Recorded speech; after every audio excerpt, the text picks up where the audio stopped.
Hi everyone who's just joined. Welcome to our webinar on how data can help us understand our waste. We will be getting going in a few minutes. We're just waiting for a few more people to turn up.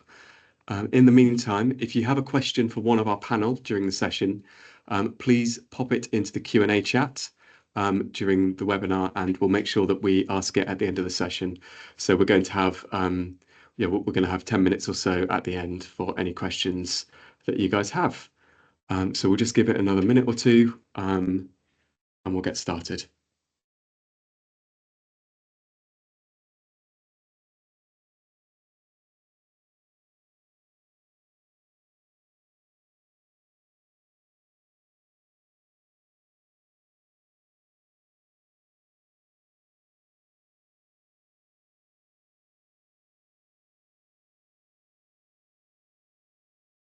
Also, while you're waiting, if you wanted to pop your details into the chat, we'd love to know who's watching the webinar today, and what you're particularly interested as well. We can always ask a couple of extra questions around that afterwards.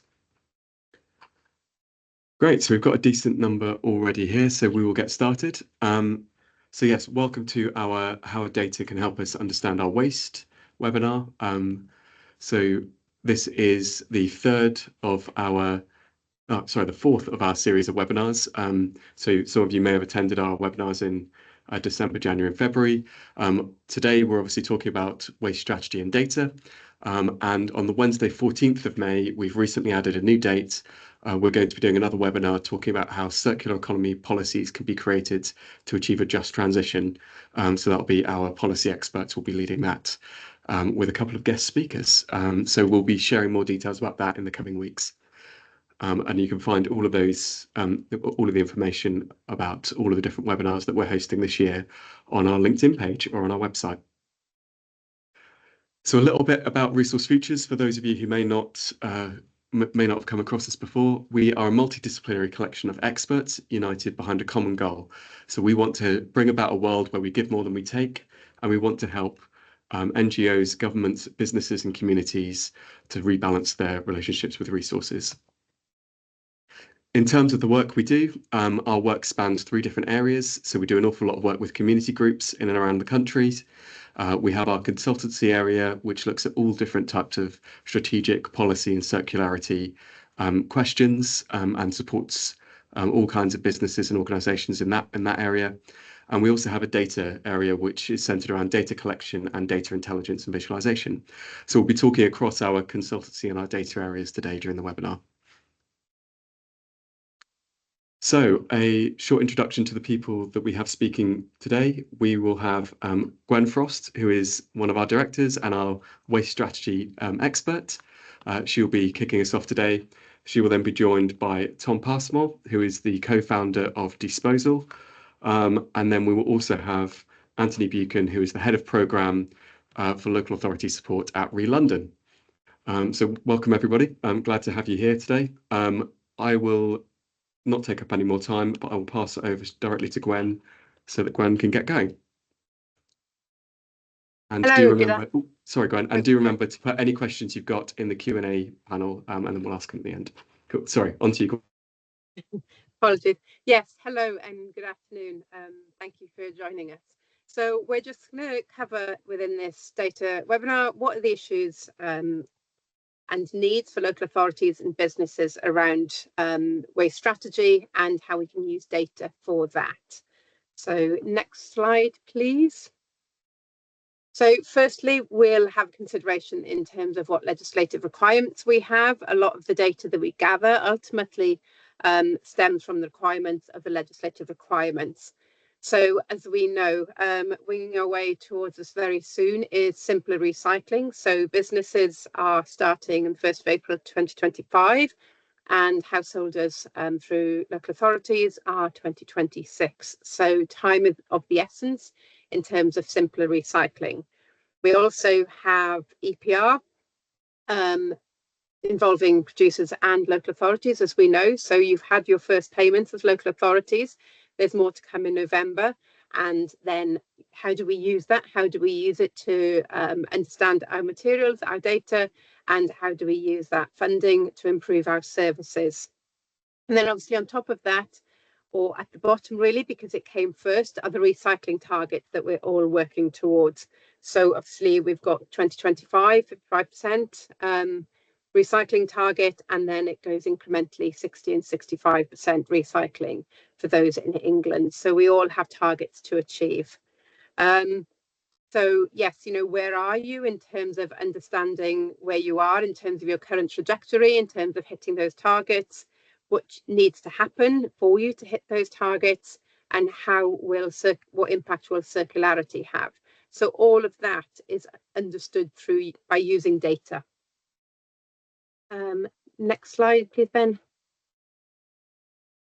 Hang on. So indeed, so what do we need from your data, or what do you need as well from your data? So you need the ability to understand your materials. What are they? Where are they? How much have you got? And how can you manage them differently? And, you know, do you get confidence by using your data? Is it giving you the right information? Does the granular data that you've gathered, or if you've got granular data from sources like waste composition, are they being used? Are they just been looked at individually, or have you scaled it up using your additional data, be it waste data flow or your reported tonnages? Depends if you're a business or a local authority. Or indeed, are you just looking at your overall tonnages and not looking at the granular data? So by combining them and having confidence in that data, you can make further strides forward.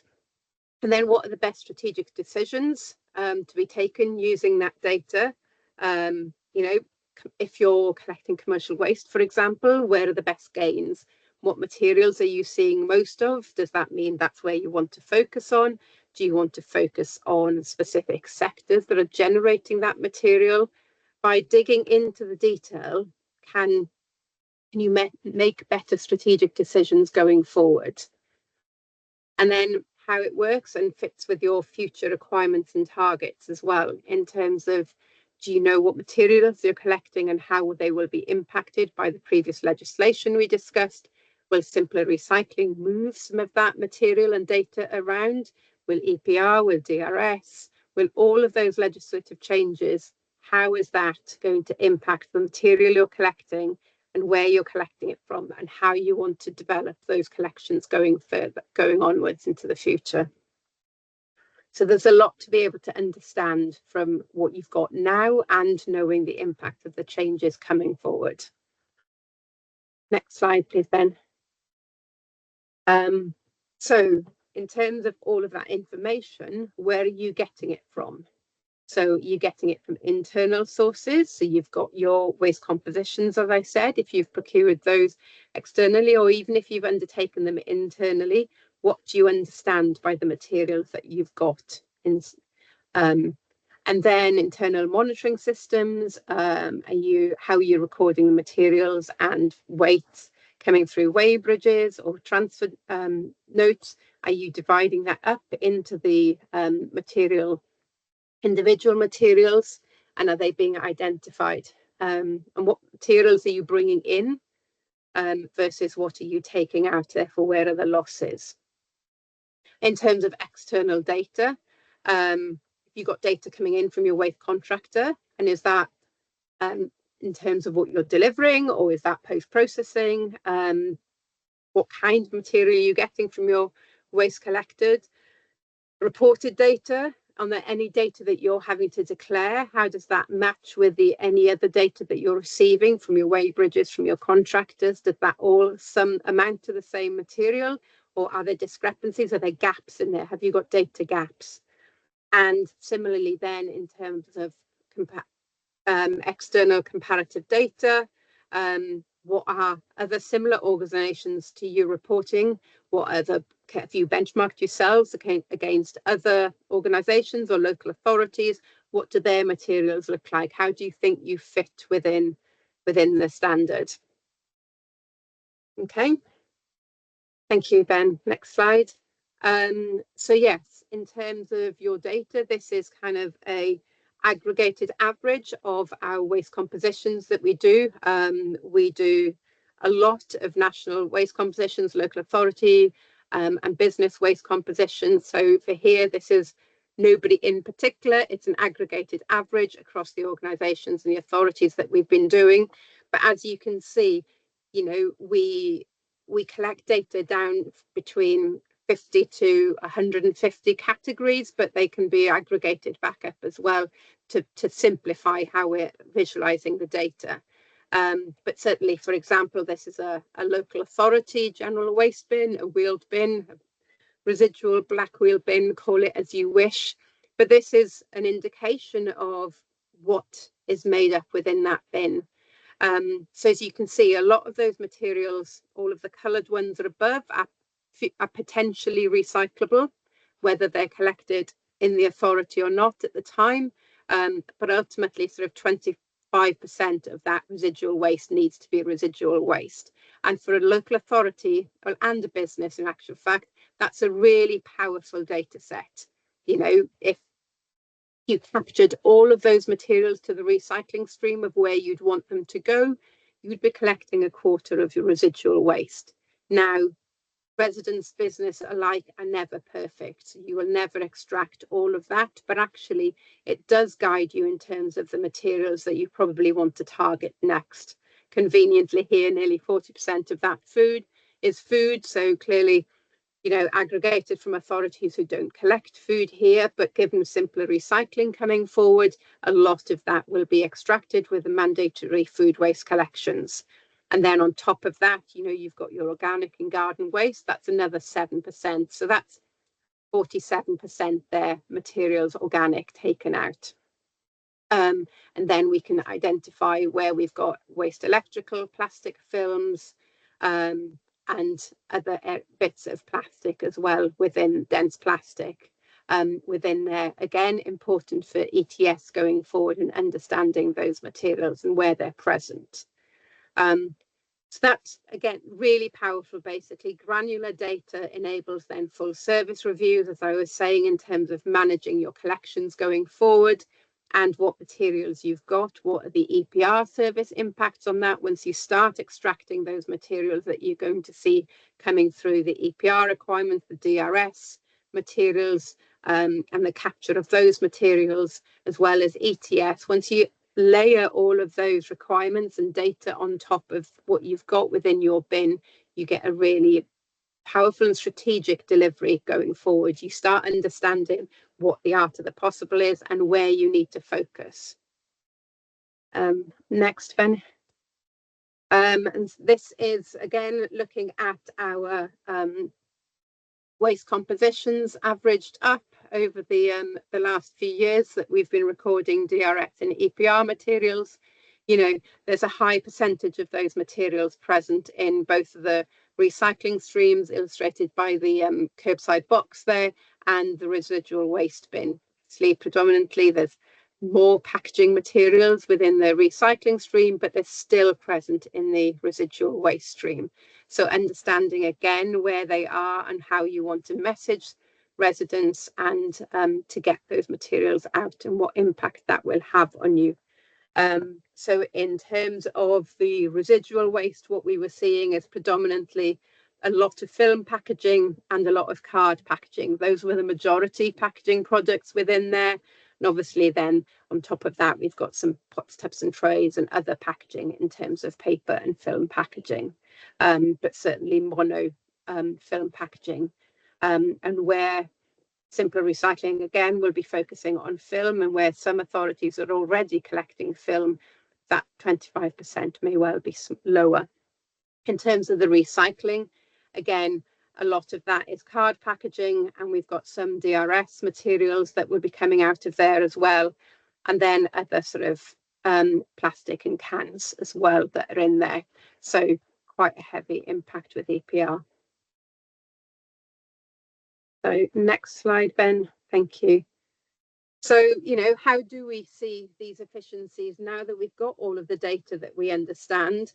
Well, how do we establish future efficiencies in collection methodologies? So if we understand the business as usual, we understand what we've got at the moment within those collection streams, within those material streams that we see coming through. We can then apply a housing mix and demographic on top of that, as well as collection methodologies, and operational configuration on how those collections are happening. Are they collecting happening in a mixed twin stream or DMR, or are they curb multi-streams? And then apply that material insight onto all of that, then you really get a good picture of what's happening now.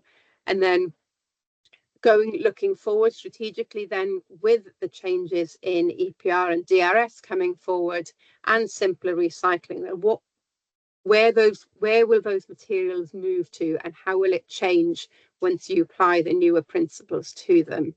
So what happens if you change the frequency of collections? Where do those materials change? Where do those values of those materials change, as well as the material diversion? So, what moves, what undertakes that natural move? As we were saying earlier, that food waste, that 40% of food, it will move into the recycling stream. But how much of that, does that then just make space for other materials, or will that inspire residents and householders to recycle all of the other materials better, which we've seen in campaigns previously? Once householders master the art of recycling food waste, they do everything else a bit better, because actually those materials are nicer to handle without the food. And then, thank you. I'll move over to Tom. So Tom can support us in visualizing this data, and he'll show us where we've gone so far. Perfect. Oh, thanks for that, Gwen. So yeah, hi, I'm Tom Passmore. I'm the CIO and co-founder of Dsposal. So we build tech and analyze data for waste companies and waste producers. So I just want to start by saying something that might be a bit controversial, which is like all data is a bunch of numbers and letters. That is it at the end of the day. And actually, in its raw form, it's not that powerful. It is just numbers and letters. But once we start analysing it, visualising it, really understanding it, it becomes something much more than useful. And it can really start telling stories. So one of the things that data is exceptionally good at once you do this analysis is it can tell you the who, it can tell you the what, the where, the when, and the how. What it can't do, and what it really struggles with, is actually answer those why questions. But it can really help to uncover them, and then really start to help people dig into them. So I'm going to take you through some slides. One of the things I want you to note is that everything that you will see is in Excel. So there's no plugins, there's no add-ins. This is just native desktop Excel. As a data person, I have to use Excel, but as people that work in businesses, local authorities, this is probably the tool that you have. So we build for you. So next slide, please, Ben. Okay, brilliant. So what we have here is something you've probably seen before. So it's known as a chloropleth, and it's of the indices of multiple deprivation for the region that is London. So when we think about regional kind of geography, we think in kind of like geography maps and how they tend to focus on boundaries, and they kind of treat boroughs and countries as if they're distinct. But what's interesting about this map, and Gwen talked a lot about granularity, is actually each individual pixel is a property with an identifying indices of multiple deprivation against it, which then creates this slightly different view of what is actually there.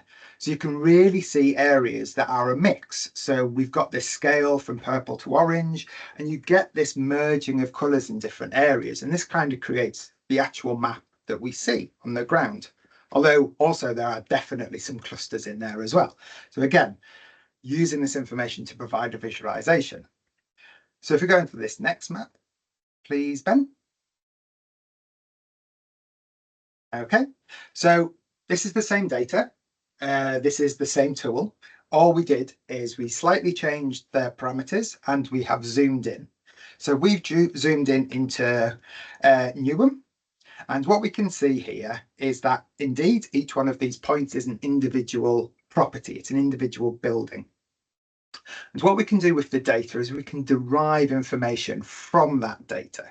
So, for example, we're able to kind of define and derive different kinds of collection services. So we know what's a communal collection, we know if it's flash or flat above shops, and we know if it's a standard curbside collection. And if we're talking about storytelling, what we can see is now we've kind of grouped it in that way and derived some of that information, we can see that we can quickly start seeing like high streets. So even though there's a lot of roads on here, that high street that's kind of going from like middle left up and out, that's a high street because there's a number of flash on there. And then we can see other little clusters of these high street flash areas. So again, same data, changed around slightly, zoomed in, different story, different picture. Then if we go on to the next slide, we can go even beyond that. So we have our areas of the indices of multiple deprivation. We've got property type, and then we can start looking at what kind of waste is being produced by each one of these buildings. And that's using the waste composition analysis that Resource have undertaken. And then we're just visualizing that again on a map, again using Excel. So what we can see is the flash on the right, it's producing more residual waste than the standard in the middle. That's because that flash on the right doesn't have any curbside recycling. The standard does, so more of it's going to end up in recycling, less is going to end up in their black bin. And then on the left, which is to a completely different scale, is a communal collection. So if we go to the next slide, please, Ben, what we can see is like, again, same map, zoomed out, that's our communal. The reason it is so massive is actually that one building has 128 households in it. So it's not surprising that it dwarfs the flash and the curbside properties in terms of the amount of waste that's collected there, that's presented on the curbside. So, and although these visualizations can be a little hard to understand, the detail of like what, like who, what, where, when, and how, like you are able to spot anomalies in there and able to look at trends, and really kind of draws your attention to these really important bits. So if we go on to the next slide, please, Ben, we can start looking at like, what does this all mean? So we've kind of got this zoomed out view, we zoom in a little bit, we go to that next very granular level. Well, all this comes down to is like, the reason I love data is what it can do. But there are some kind of golden principles that help you turn what you have that is data into a useful resource. Because again, data is just numbers, it is just letters. You want to turn it into a valuable resource, and it's not just getting more of it. So the first thing is granularity. Gwen mentioned it a few times, but all this means is how detailed those constituent parts are. So how far are you going down the data level to really pull out the information? So for in waste comps, for example, you're not just recording the fact that it is packaging or that it is, I don't know, fines or whatever, but you look at each material type, or you can kind of figure out the complexity of that packaging that was involved. Or in terms of geography, using the property data, at that very low granular level to like basically a lat long level, and then aggregating it up afterwards. Aggregation is a really important part of this, but if you start very granular, it's very easy to aggregate up. If you start off aggregated, then you don't have that same accuracy as you go down that level. You have to start making assumptions. The second point is data is most valuable when it is linked to other data. So combining resources like the waste comps with the property data and even indices of deprivation give a much richer and more useful picture than any of those alone. And there are so many examples of where this combination of different data sets delivers much greater value than any one of them alone. So the third one is also to gather the raw, granular, accurate data and then add a layer of analysis to derive the outcomes. So very simple example. So that's a bit jargony, but a very simple example is age.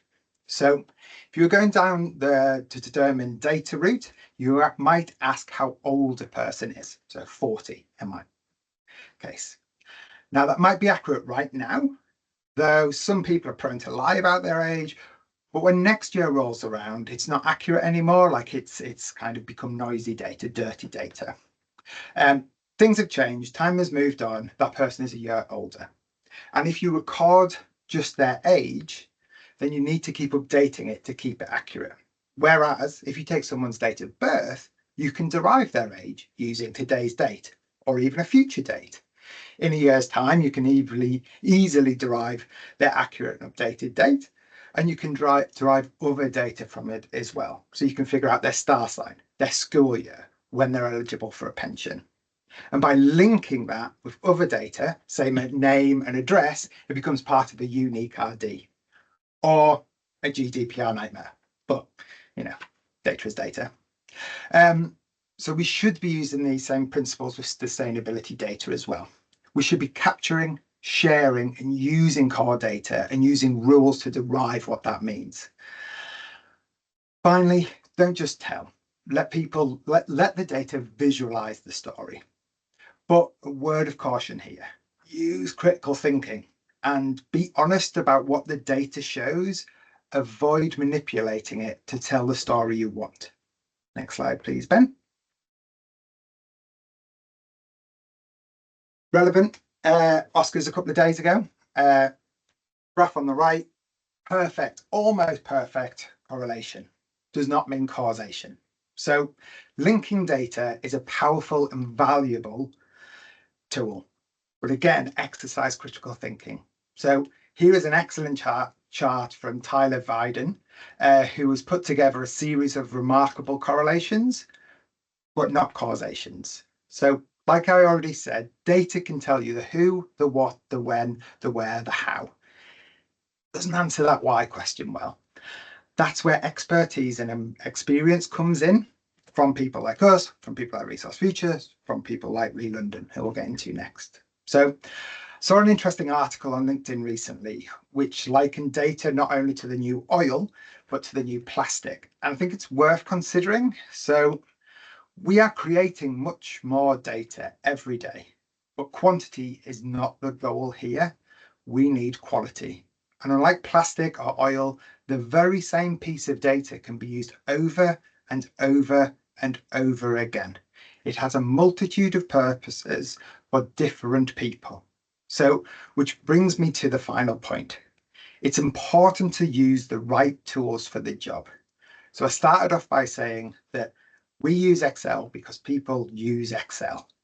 And what Excel is very widely used for data purposes. And what I showed you today is based in Excel.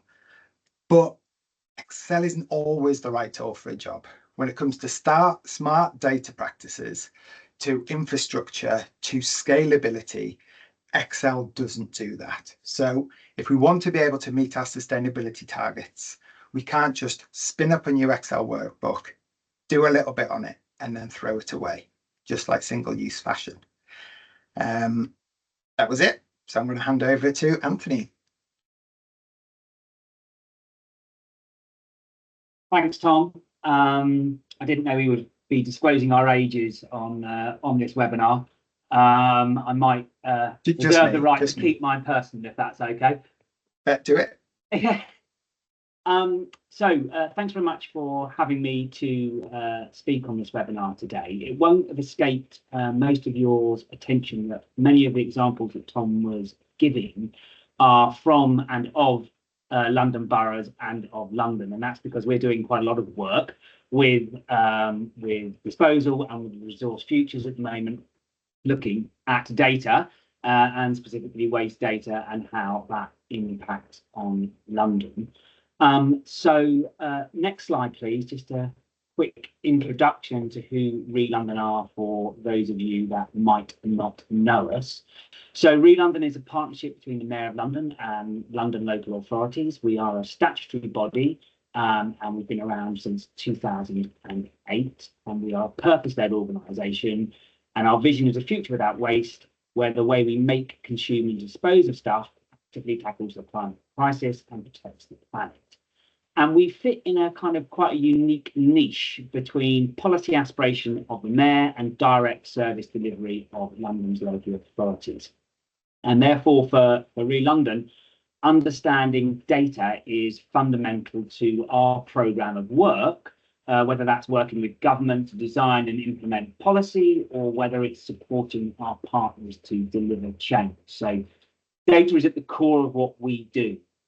Next slide, please. So to kind of contextualise that, let's just remind anyone that isn't aware of London, what London is. So it's a global megacity, 9 million residents, dense urban environment, highly transient environment.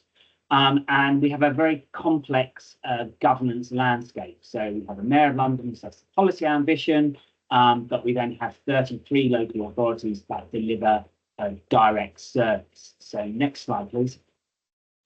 And that gets more complex, even more complex when you think about waste and recycling services. So again, for those who don't know, 33 London boroughs, all of whom are collection authorities. 12 of them are unitaries, with 4 of those unitaries are in a joint partnership, and the remaining 21 are collection authorities, but then passing on their waste to one of 4 statutory joint waste disposal authorities. And so that's a pretty complex picture. We know that local authorities obviously are under pressure to deliver their services, their day-to-day services. So the kind of unique opportunity that ReLondon has is to be able to review data at a regional level and see trends that might not be apparent to individual authorities.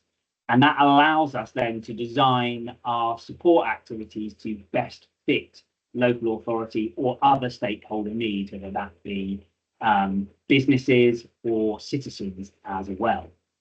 So next slide, please.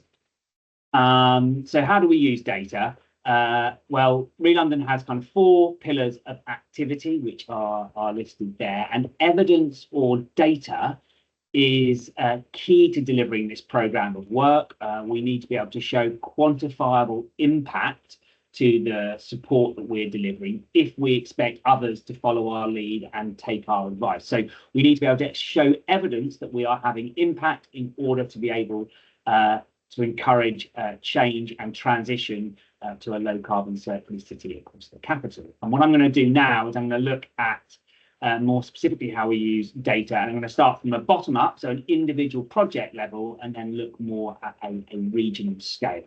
So next slide, please. So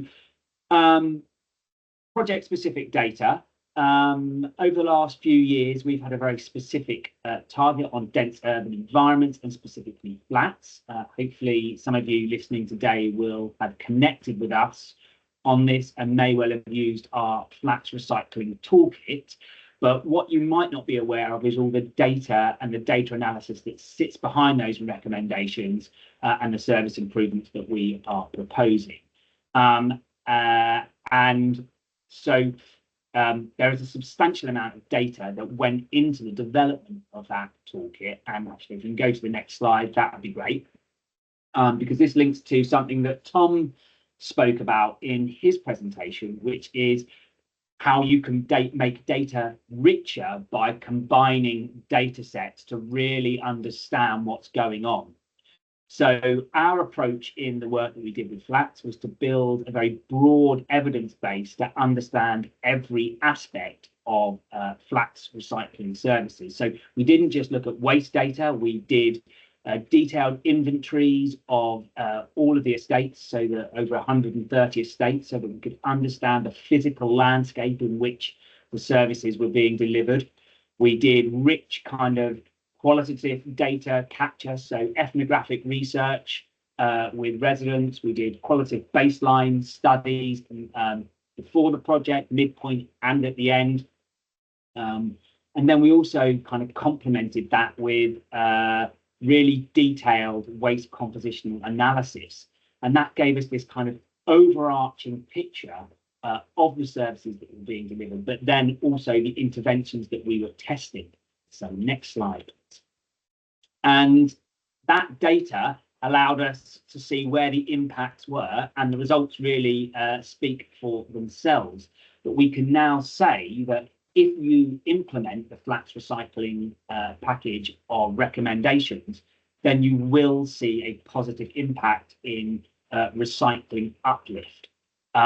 So, you know, I won't talk about this in too much detail, but there were significant uplifts in dry recycling and huge uplifts in food recycling. So understanding this is really critical. And obviously, it now means with under simpler recycling, with every property having to be offered these services, here is a proven mechanism that local authorities can roll out to help achieve their requirements under simpler recycling.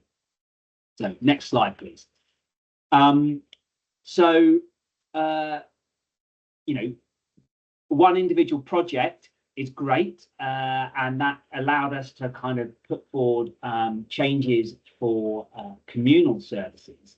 But as I mentioned, you know, ReLondon needs to be able to see regional trends and you know, understand bigger picture waste trends for London. And so this got us thinking about how we might be able to understand waste flows on a bigger scale, and the bigger the data set we get, the better we're able to normalize anomalies. So we're able to kind of get rid of that noise of individual data points that might skew smaller data sets. So we started a project working with all London waste authorities to collect in where they had individual waste comp analyses to build a bigger waste comp for London. Now, currently, we have waste composition analysis from over 30 London, or 30 boroughs from across London, so that's 30 to 33. Which gives us data from nearly 7,000 households, so 7,000 curbside properties, and over 10,000 communal properties. So that is a huge data set that we are able to mine and to look at and see waste trends. It gives us probably the most comprehensive waste compositional data for a region that there is in the UK, and it's certainly more up to date and more relevant, we would say, than the current English waste comp analysis against which many of the CPR reforms are based on. So next slide, please. So again, I'm not going to talk specifically about this data. The full report is available by our website, and it's a piece of work that we did in partnership and are continuing to do in partnership with Resource Futures. But critically, the data shows us where there are similarities and differences. So these two graphs are for communal and curbside, and essentially what it shows is that the waste other than garden waste, as you would expect, so the waste composition for flats and the waste composition for households is fundamentally the same. But next slide. But when you drill down into that data, that's when you can see the differences. So you can see here on this slide is showing the difference in capture rates of recyclable materials. So for all dry materials, we have under a 50% capture rate from communal properties, but we've got nearly an 80% capture rate from curbside. And understanding this helps us identify where there are opportunities and challenges for local authorities to potentially deliver more effective and efficient, those two horrible words that we're all very familiar with now, but more efficient and effective services. And it means that under the package, under the CPR, we can then understand, under simpler recycling, where there are opportunities to support local authorities to improve their services, improve capture, improve quality. Next slide, please. So again, this data set is allowing us to evaluate the full implications of not only the collections and packaging reforms, but also the potential financial implications of ETS. And it means that we can get on top of the challenges before they become an issue for local authorities. We can share learnings from local authorities that have found solutions. That might be London local authorities or other local authorities across across the UK, and we can design specific projects to kind of drill down into particular service barriers or issues that local authorities have. So one example of that is we are just coming to the end of a project looking at how to improve recycling services for citizens living in flats above shops. Again, all data driven by where we understand where there are barriers, where we understand where there are opportunities to support local authorities. Next slide. Very quickly, I won't dwell on this one because some of the things that Tom showed, some of the graphs that Tom showed are where we are developing a new waste model for London. So we're taking that waste composition analysis data that we have, we are extrapolating it out, looking at population and housing growth in London. We're looking at how local authorities might change over time so that we can begin to really see where the impact and implications of the CPR reforms are and how we might be able to support local authorities going forward. And that support might be changes in services, or it might be lobbying governments so that they can understand the particular challenges that dense urban environments like London have in driving up recycling rates because of the contextual environment in which services are delivered. Next slide, which is I think my last slide, and actually a nice linked back to what Ben was saying earlier about the circular economy and delivering a circular transition. So it's not all about end of pipe waste data. And actually, you know, London, like all major cities, and actually a large part of the UK, is predominantly now, London is a city of import and consumption. And therefore, for us, it's critical to understand the consumption impact of the city. So we have been doing material flow analyses to understand how materials flow through the capital. We've done 3 so far: food, textiles and packaging, and we are about to commence an electricals one. And working back from the waste data that we have, these material flows allow us to identify leverage points and opportunities further up the supply chain, where we might be able to drive more systemic circular change because we understand how these materials flow. We can see where the nodal points are in our consumption habits, and we can drive change and support other stakeholders to drive change across the supply chain. So data, not just about end of pipe, really important for our wider transition to a circular economy. And I think that is it for me. And I'm going to hand back to Gwen. Thank you, Antony. And a nice link there, bringing it into material flow, basically. So if I'm just bringing a slide up to pull all of this together and then open for questions. So Ben, if you can share the next slide, it'd be grand. But as you can see, we have an illustration here of material flow. And this is sort of some of what it's all about, basically. But as I touched on, my presentation really is, you know, once we've got the data, we visualized it, we've understood it, you know, how do we strategically think once we've got it? So we need to understand its value ultimately, and where is its value, and how are we going to achieve that in a better way? And, you know, Antony mentioned the dreaded efficient and effective, but for local authorities, it, you know, it's how we're being judged at the moment. So, so yes, how do we understand its value, and where are we getting the value from the data? In terms of understanding each material within that pots that you have, they all have differing values.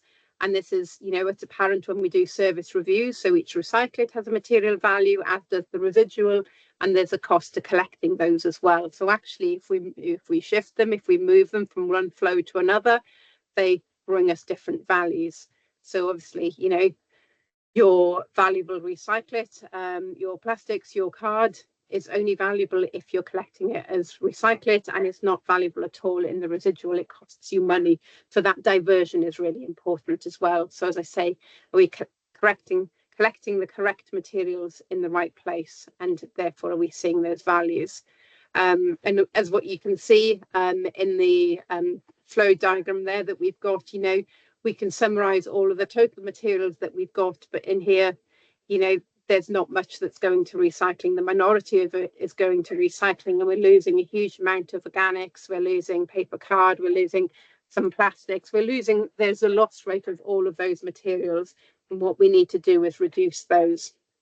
But certainly, you know, by changing your services, by these new legislative requirements coming in, the diversion of food waste, the change in packaging materials, the DRS coming in, all of those material flows will change again. So it's really important to understand where they are and how and what you want to achieve with your data. So yes, I hope that's given you enough food for thought for the moment. And yes, I don't know if we've got any questions, Ben. Be happy to open up to the panel. Yeah, thank you very much, Gwen. And yeah, thanks very much to Anthony and Tom for your bits. I'm going to bring everybody back on screen now, and I'm also going to bring Sophie Walker, who is the other co-founder of Dsposal, for any questions that you guys have. If you do have them, please pop them into the Q&A discussion, and we'll ask them. I've got a couple of them here that we can get started with. So the first one is about the ReLondon data project that you're currently working on, and it's the question is, what is the most interesting or unusual thing that visualizing the data has enabled you to see on this project? Tom, would you like to start us with that one? Oh yeah. I think so. So for me, I think it was like basically being able to visualize like that whole like kind of regional data set, and at that property level, materials, services, and then just be able to keep zooming in to really start asking those like kind of why questions. So one of the things I found quite interesting is like when I've worked with kind of this data before, you kind of group boroughs in specific ways, whatever. But like if we removed all that grouping and just kind of let the data tell the story, then we got some really interesting like overlaps and also kind of some outliers when you're like, why is that the case? Like honestly, like why? And it was just like looking at it, trying to like kind of pivot the data a little bit, like really drill down into it. It was just like, this is fascinating. Like you're kind of seeing this, you're seeing the individual actions of like almost individual people at that data level. And like for me, it's just like, I love being able to see that. Like I get excited, but like, I love being able to see that because it shows the impact of decision making, like that might have happened 10, 15, 20 years ago across regions, across like geographies, across boroughs, whatever. And like it's just like, oh wow, that's cool. Like that is cool. Like so yeah, I think that for me, that kind of really being able to like drill down to that level was fascinating. Yeah, thanks, Tom. Did anyone else want to chime in on that one? I think I just echo what Tom said. So you know the graphs that Tom put up when he was looking at he was giving these examples with Newham, for example, and then being able to look at the waste composition and then drill down by property type, and then you know show how challenging particular parts, as Tom said, you know, being able to aggregate up and then have that, you know, that hyper local look, but also then aggregate up is incredibly helpful for us to understand the challenge, and it brings a new dimension to being able to talk about that with you know, with critical stakeholders and critically with government, for example. So yeah, it's a really exciting piece of work. And I think what was interesting as well, because we had such a comprehensive data set that sat underneath all of this. So, you know, we were able to see how age profiles, for example, and housing types and all of those things played a role. So actually, when you're trying to deliver behaviour change strategies and, you know, all of that engagement with residents to you know, improve behaviour, when you've got the age profile and you've got the demographics and you've got the housing types, all of those layers of data mean that you need to engage in different ways. You know, when we looked at some boroughs where we knew the age profile was very different, and lo and behold, alongside the age profile, therefore the household demographics changed, and therefore you know, the recycling results were very different as well. So you could test the theory, but you could also apply it into areas where there may be cross-boundary working required, but actually the demographics were all the same. So again, it was the layering of data that provided, you know, a really good data set. Brilliant. Thanks, everyone. We've got a couple of questions here about artificial intelligence. So one is, I think we can take them together. One is, how is artificial intelligence being integrated with data insights and adding to the level of insights being generated? And the other one is, do you see artificial intelligence taking over data fully? Who would like to start with that one? I can start. So AI is such a double-edged sword on this. So kind of the idea of just passing over the data over to an AI and to get it to do the analysis is like feasible. Like, it's feasible. You can do that. Big data set, throw it into an AI, like throw it into Claude or throw it into ChatGPT and kind of do the analysis. That's fine. However, if anyone's interacted with waste data flow or waste data interrogator, there is a level of just knowing about it before you can start doing analysis. So then you'd have to educate the AI on that knowledge, which again is feasible. But then we've got smart waste tracking coming in, digital waste tracking coming in, which is going to change all that. So like AI can start helping some of it to begin with. But again, it's which end, like kind of Antony saying, I kind of end of pipe, beginning of pipe, is AI going to help with like collecting of the data as well? Like AI wrote like kind of cameras on roadside vehicles. Question about how good the quality of the data will be. Will it be helping with waste comp analysis? Again, question around that, and then helping with the analysis at the other end. So there's different places it can join in, which is helpful. But again, you might just be feeding questionable data from an AI into questionable data for another AI into another questionable data for a third AI to be like, this is the answer. And you're like, I don't know how you got there. But I'm still really positive about it. So don't let that, like, I know, like, yes, AI can help, and it probably is some level of the future. It's just baby steps, baby steps.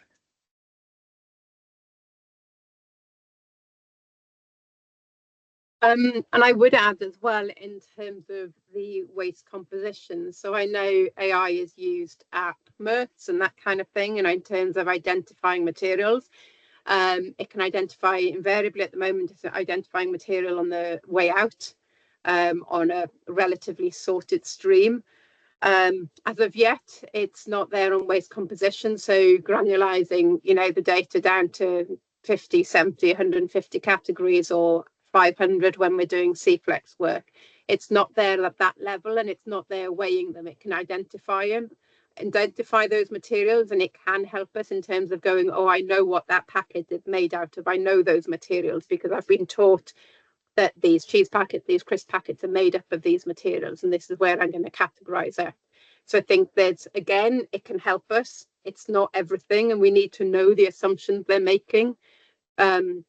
But I think it's certainly there to help us if it can understand, you know, if it can capture the presentation rate, for example, and get your participation and your capture rates in terms of how they're, you know, collecting materials. And that's really useful for you in terms of knowing where to target your residents or which businesses are, you know, presenting heavy bins, what do they, you know, what's in there and that kind of thing. So I think it's understanding what it can give you, trusting its quality that it's giving you, and then applying it in a sensible manner on top of the data that you've got. So yeah, yes, it's here, it's going to help us, but it's managing how it's doing that. Right, any other thoughts, or do we want to move on? Cool, let's move on to the next one. So this one is from David Wilson. It's a really good question, actually. So he says, having granular data at a property level is clearly helpful for data analysis. How do you balance that with confidentiality and with GDPR? So yeah, how do we manage getting that extra data with also preserving anonymity where needed?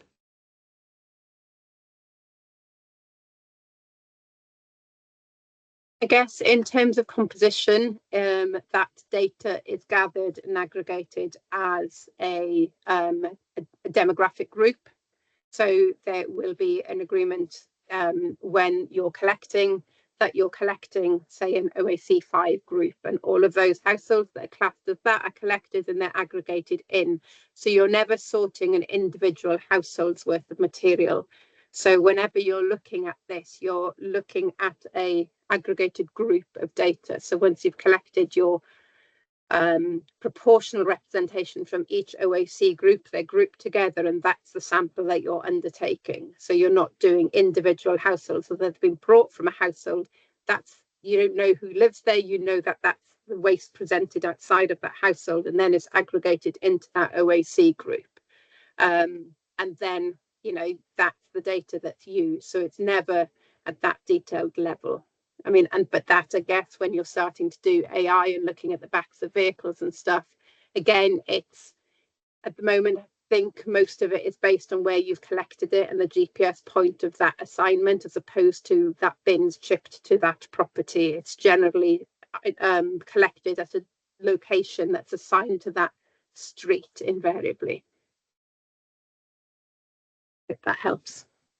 Yeah, I think I'll jump in there a little bit as well, Gwen. So my background is working for the NHS, and I ended up working for my sins in secure estate, so prisons, care, things like that. And there are very easy and good tried and tested ways of doing this. So yes, the first thing, you might have very kind of specific IDs against an individual, against a property, whatever like that. But then you very quickly pseudonymize that, or you anonymize that, and then you aggregate away from it as quickly as you can. There are very few people that will see the input and the output. There's no need for that. And we're not trying to track one for one what everyone produces, because very quickly you will get to a point where it's just inaccurate anyway, because Antony was saying, transient nature of London, it's just 2 weeks later, someone's moved in, someone moved out. So dealing with the GDPR is actually fairly easy. There are just pseudonymization, anonymization, then aggregate your way out of it. And I suppose that also taps into what you guys have been saying a lot about, making sure you're collecting the right data and focusing on the right areas of the data, making sure that you make those decisions quite quickly and quite early on, so that before it gets passed on to anybody, anything of a sensitive nature is stripped out. Yeah, very much so. Very much so. And I think maybe if I might just say one point on that, sorry, which is just that I think, like Tom's point about the kind of data is the new plastic thing, we're all kind of really aware that data can be incredibly valuable, and it can be, but it doesn't just mean we need to capture all of it everywhere all of the time. I think it is about being discerning around it and using it respectfully and appropriately. And I think, that's again where making sure that you're balancing the GDPR thing is really important, but it's about being granular, but not just collecting everything either because you can or because just in case, right? Be specific and be kind of mindful about what you're doing, and aim for quality, not just quantity. But yeah. Great. We've just got time, one more minute or so, just time for one last quick question. So from a strategic perspective, where do you see visualizations being most valuable around data? And how can we ensure that we make the best use of the data that we're gathering? Gwen, would you like to start with that one? Yeah, sure. And I mean, some of it is what I touched on the last slide, is actually identify what you need to achieve. So if you're a local authority, do you want to, where you want to go really is what's the impact of all the legislative requirements coming forward, and how is that going to change your materials going forward in the time that you've got. So it's really identifying, you need to know sort of 2030, what material are you going to be looking at? And that will impact in terms of your collections, your contracts, your treatment processes, your vehicles that you need. So if you've identified that's what you need to know, then really focus on that. Understand the waste flows that you've got now, understand where those materials are, visualize where those materials are in each of your separate collections across the demographics, and how you're going to target them going forward, and what's it going to leave you with in 2030. And that's really the powerful thing, because in 2030 you still need to be able to be efficient and effective, but your material has completely changed. You know, potentially your DRS have gone one way, your EPR materials have gone another way. You've still got the requirements of simpler recycling. You're collecting food. What's happening to that? You know, has that gone up? In reality, it needs to go down. And how are we managing those collections? So it's really identifying what you want to achieve, and then identifying what data you've got, what gaps you've got, and how are you going to visualize that. Excellent. Right, well, we better wrap that up. We've just gone 1 minute overboard. So thank you very much to Gwen, Tom and Sophie, and also to Antony from ReLondon. Really, really insightful from all of you guys. Thank you to everyone who joined us on the stream. We will be making this available as a recording. So for any of you that joined late, that will be sent to you guys via email in the next day or two. Thank you very much. Thank you, everybody. Bye. Goodbye. Bye.